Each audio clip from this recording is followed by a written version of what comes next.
तो और मेरे भाई लोग क्या हाल चाल है यार। भाई, किसने अपने सबसे बुरे सपने में भी नहीं सोचा होगा कि एवेंजर्स का इतना खौफनाक अंजाम हो सकता है। एक बार सोच के देखो, क्या होगा जब पूरे यूनिवर्स के सबसे खतरनाक, सबसे रूथलेस प्रेडिटर जेनोमॉर्फ्स मार्वल यूनिवर्स के सबसे ताकतवर हीरो से टकराएंगे। अगर आपने हॉलीवुड की एलियन मूवीज देखी है तो आप जानते ही हैं ये क्रिएचर्स कितने डेडली होते हैं। इनका खून एसिड है, इनका मकसद सिर्फ मौत है और ये अपने होस्ट का सीना चीरकर बाहर आते हैं। लेकिन इस बार उनका शिकार कोई इंसान नहीं बल्कि अर्थ के माइटियस्ट हीरोज हैं। दोस्तों, आज की वीडियो एमसीयू की कोई हैप्पी एंडिंग स्टोरी नहीं है जहां सब लोग बच जाते हैं। ये मार्वल की अब तक सबसे डार्क, सबसे ब्लडी और रोंगटे खट देने वाली कॉमिक है, एलियन वर्सेस एवेंजर्स, जिन्होंने लिखा है जोनाथन हिकमैन ने और इलास्ट्रेट किया है इसात ब्रीविक ने। और आज हम इस प्योर मास्टरपीस को panel bye panel, step by step decode करने वाले हैं। तो लाइट्स ऑफ कर लो, हेडफोन्स लगा लो और बिना किसी देरी के भयंकर यूनिवर्स में डाइव करते हैं। So let's get in.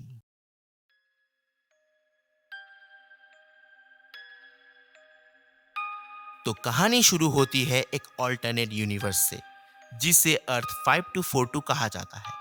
यहाँ सीन ओपन होता है एक डार्क लेबोरेटरी में, जहाँ कुछ एडवांस एंड्रॉइड्स यानी सिंथेटिक्स एलियंस पर भयंकर एक्सपेरिमेंट कर रहे हैं। दोस्तों, याद है एलियन कवनेंट का वो एंड्रॉइड डेविड, जिसने इंसानों और अपने क्रिएटर से नफरत करना शुरू कर दिया था। इन सिंथेटिक्स का भी यही मानना है कि इंसान डिस्ट्रक्टिव हैं, वीक हैं और इस यूनिवर्स को तबाह कर रहे हैं। इसीलिए ह्यूमैनिटी को हमेशा के लिए मिटाने के लिए इन्हें एक परफेक्ट वेपन चाहिए था। ये रूट्स पहले क्री और स्कल जैसे एलियन स्पेसिस पर एक्सपेरिमेंट करते हैं। वो स्कल्स की शेप शिफ्टिंग एबिलिटी को जीनोमॉर्फ्स के डीएनए के साथ मिलाना चाहते हैं, ताकि एक ऐसी स्पेसिस बने जो किसी भी होस्ट की शक्तियां एब्जॉर्व कर सके।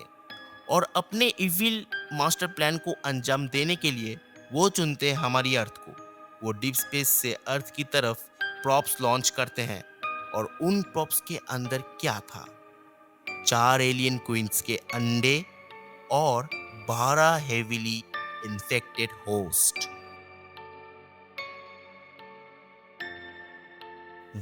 जैसे ही प्रोब्स अर्थ पर क्रैश होते हैं, तबाही मचाने में ज्यादा वक्त नहीं लगता। एलियन क्वींस अपने अंडे देती है और उसमें से फेस हगर्स निकलते हैं और देखते ही देखते कुछ ही हफ्तों में पूरी अर्थ का नक्शा बदल जाता है। कर्बो जेनोमॉर्फ्स की एक सुनामी की तरह पूरी दुनिया को निगल जाता है। कॉमिक्स के इस पैनल को ध्यान से देखोगे तो इनह्यूमंस का इम्पेनेट्रेबल शहर एलिटन तबाह हो गया। वाकांडा की एडवांस टेक्नोलॉजी फेल हो गई। एटलांटिस, जो समुद्र के गहराइयों में था, वहां भी ये मॉन्स्टर पहुंच गए और उसको भी एक मौत का कुआं बना दिया।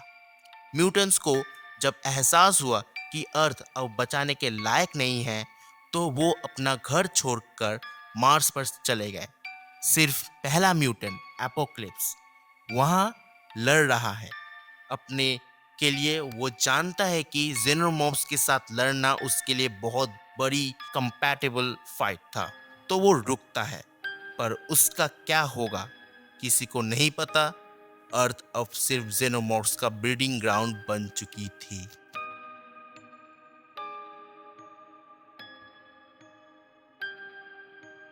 इसके बाद दुनिया जल चुकी थी, लेकिन मौत के इस समुंदर के बीच में एक अकेला आइलैंड खड़ा था, स्टार्क टावर। टोनी स्टार्क अब बुढ़ा हो चुका था, लेकिन उसने अपनी आखिरी सांस तक हार ना मानने की कसम खाई थी। उसने स्टार्क टावर को एक इम्पेनेट्रेबल फोर्ट्रेस में कन्वर्ट कर दिया था। यहाँ एवेंजर्स के नाम पर सिर्फ कुछ ही लोग बचे हैं: Bruce Banner, Captain Marvel, Miles Morales का स्पाइडरमैन, फैंटास्टिक फोर की बेटी वैलेरिया रिचर्ड्स। लेकिन यहाँ स्टोरी एक बहुत ही डार्क टर्न लेती है। वैलेरिया बहुत स्मार्ट थी। वो एक रात अकेले चुपचाप टावर से बाहर निकलती जाती है। उसका मकसद एक एलियन क्वीन का अंडा चुराना, ताकि वो रिवर्स इंजीनियरिंग करके एक एंटीवायरस या टॉक्सिन बना सके जो इन सारे एलियंस को एक ही झटके में मार दे। प्लान हीरोइक था, पर रिजल्ट बहुत ही भयंकर। वेल, अब इसके बाद वेलेरिया अंडा चुरा लेती है, लेकिन एलियंस के हाथों पकड़ी जाती है। ब्रूस और बाकी हीरोज जब तक उसको बचाकर वापस टावर लाते हैं, तब तक बहुत देर हो चुकी थी। वेलेरिया खुद को लैब के अंदर लॉक कर लेती है, क्योंकि उसे पता चल चुका था कि उसके अंदर एक फेसहगर ने एम्ब्रायो प्लान कर दिया है। वो नहीं चाहती थी कि उसकी वजह से बाकी लोग मरे। ब्रूस बैनर रोते हुए दरवाजा तोड़ता है, पर तब तक वेलेरिया की मौत हो चुकी थी और उसका सीना चीरकर एक नया जेनोमॉर्फ बाहर आ चुका था।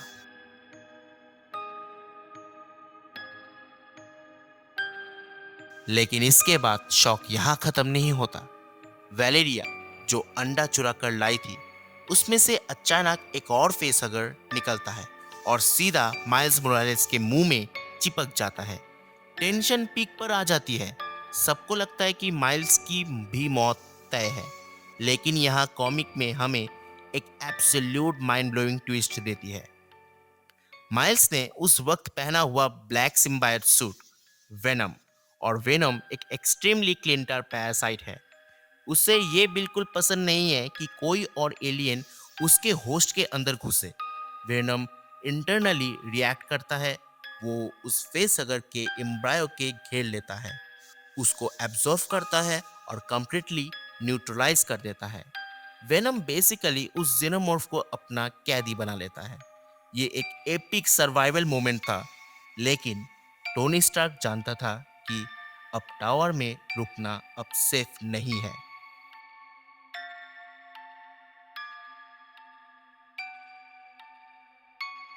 टोनी को इन एलियंस के बारे में पहले से ही थोड़ा आइडिया था। इन एंड्रॉइड्स की कंपनी का नाम दी वेलन यूटानी। टोनी ने अपने दिमाग को यूज करके स्टार्क इंडस्ट्रीज को इंटेंशनली उनके साथ मर्ज होने दिया, ताकि वो उनका सारा डेटा हैक कर सके। उसने डेविड का नाम उस ओरिजिनल एंड्रॉइड को अपने आयरन मैन गॉन्फ्लेट से मार दिया था, और सारे सीक्रेट्स जान लिए थे कि ये हमला होने वाला है। इसी वजह से टोनी ने स्टार्क टावर के अंदर एक मैसिव स्पेस आर्क बनाया था, जिसे हजारों लोग सालों तक जिंदा रह सके। पर जब आर्क लॉन्च होने का वक्त आ गया, कैप्टन अमेरिका बाहर बचे हुए सर्वाइवर्स को ढूंढने गए थे। एलियन टावर की तरफ अप्रोच कर रहे थे और गेट बंद करना जरूरी था। तो टोनी को एक हार्ड चॉइस लेनी पड़ी। आर्क को लॉन्च करना पड़ा।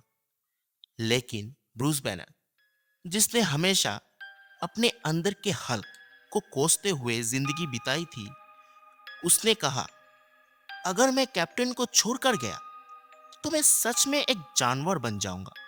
और ब्रूस वही रुक जाता है, कैप्टन अमेरिका के साथ एलियंस की उस सुनामी का सामना करने के लिए। खुशबम्स, राइट ना?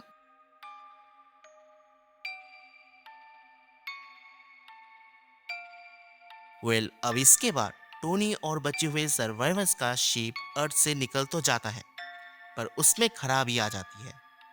उन्हें मजबूरन मार्स पर लैंड करना पड़ता है, जहां म्यूटेंट्स गए थे।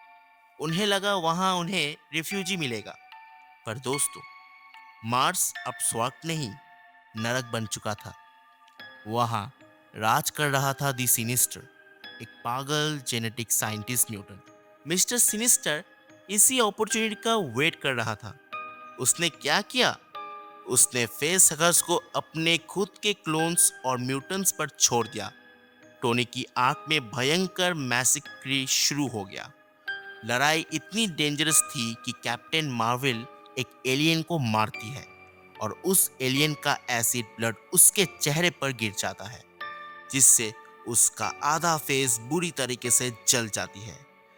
अभी तभी उल्टी होती है वुल्वरिन, एमा फ्रोस्ट और बचे हुए म्यूटेंट्स की। किसी तरह उसको वहां से निकाल लेते हैं, लेकिन तभी एंट्री होती है एक कॉमिक का सबसे खतरनाक विलेन की।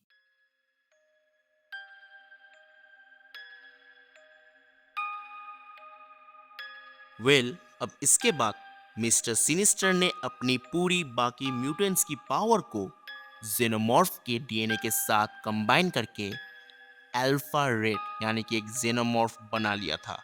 एक ऐसा जायंट मॉन्स्टर जिसमें एक्समेन की पावर्स थी और एलियन की शिद्दत वाली ब्रूटलिटी। इस रेड्स मॉन्स्टर के आगे हमारे एवेंजर्स टीन की तरह उड़ रहे थे। लड़ाई में टोनी स्टार्क बुरी तरीके से घायल हो चुका था, लेकिन उससे भी बुरी बात क्या ही बताऊं, टोनी स्टार्क इन्फेक्टेड हो चुका था। उसके अंदर एलियन का अंडा जा चुका था। टोनी जानता था कि उसका वक्त आ गया है। उसका सीना चीरकर वो मॉन्स्टर निकलने ही वाला था। उसी वक्त, उसी टाइम टोनी स्टार्क मरते दम तक मास्टरमाइंड ही रहता है। वो एक ऐसा चाल चलता है जिसने पूरे इंटरनेट को ही हिला के रख दिया। टोनी माइल्स मोरेल्स की तरफ देखता है और ऑर्डर देता है, वेनम मुझे दे दो। जैसे ही टोनी का सीना फटने ही वाला था, वेनम टोनी के अंदर एंट्री करता है और जैसे ही एलियन एम्ब्रायो टोनी की चेस्ट से बाहर आता है, वेनम उस एलियन को कंप्लीटली ओवर पावर कर लेता है। बूम! और इसके साथ जन्म लेता है मार्वल हिस्ट्री का सबसे बैडएस कैरेक्टर यानी कि creature, the symbiote Stark xenomorph alpha. इस नए फॉर्म में टोनी स्टार्क का जीनियस दिमाग था, वेनम की sheer ब्रुटलिटी थी और जेनोमॉर्फ की स्ट्रेंथ थी। ये नया फॉर्म इंस्टेंटली उस रेड सिनिस्टर जेनोमॉर्फ पर अटैक करता है और कुछ ही सेकंड्स के अंदर रेड जायंट की चिथड़े उड़ा देता है। और सबसे बड़ा सरप्राइज, भाई क्या बताऊं, क्योंकि वेनम ने क्या किया है, वेनम ने जेनोमॉर्फ का डीएनए को एक्वायर कर लिया था और उसने उनके रेड अल्फा को मार दिया था। बाकी सारे जेनोमॉर्फ की आर्मी नए सिम्बायोट टोनी को अपना अल्फा मान लेती है और उसके आगे घुटने टेक देती है। वार वही खत्म हो जाती है, लेकिन जीत की कीमत बहुत बड़ी थी।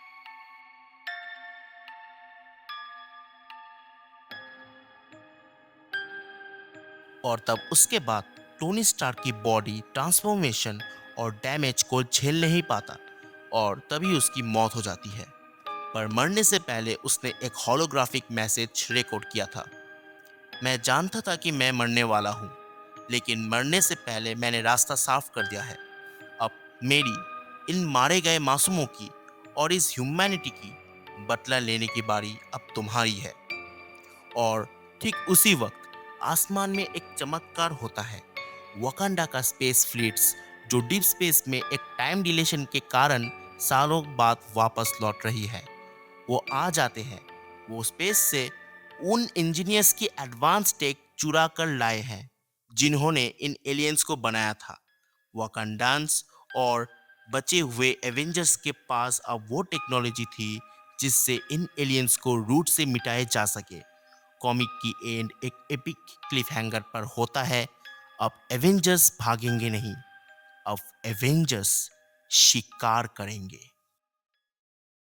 तो दोस्तों, ये था एलियंस वर्सेस एवेंजर्स की एकदम माइंड ब्लोइंग कॉमिक सीरीज। एक ऐसी कहानी जहां सब कुछ दांव पर लगा था और आयरन मैन का वो आखिरी सैक्रिफाइस लिटरली लॉन्ग टेक खड़े कर दिए गए।